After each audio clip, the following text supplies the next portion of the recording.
Okay guys, selalu nak masuk kebun ataupun nak bawa-bawa barang. So di sini saya ada satu kereta 4x4 nak recommend untuk korang lah. Okay, so yang ini adalah Toyota Hilux yang tahun 2019 2.8 LE full spec. So korang tahu dah kereta baru dia pernah jual dalam berapa? Kereta baru dia pernah jual dalam 138,000. Tapi ya sampai hari ni harga dia turun sampai 88,800. Okey.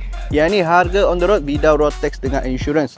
So untuk bulanan dia dalam 1,300 plus and minus. Yang ini saya direct kira harga full on. Tapi untuk 4x4 ni biasanya selamat sikit lah, boleh readykan down payment dalam 10%. Okey.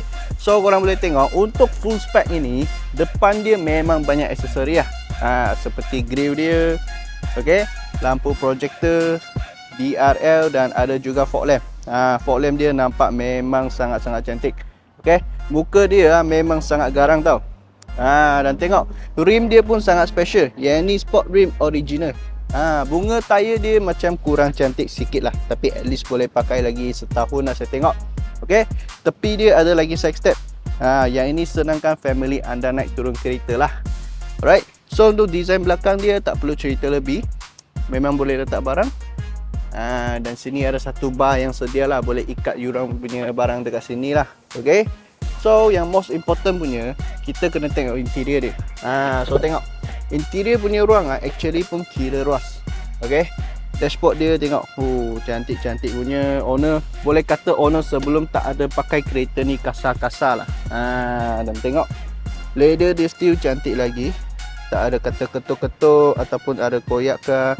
Ni semua original leather. Okey, tak ada buat balut-balut punya.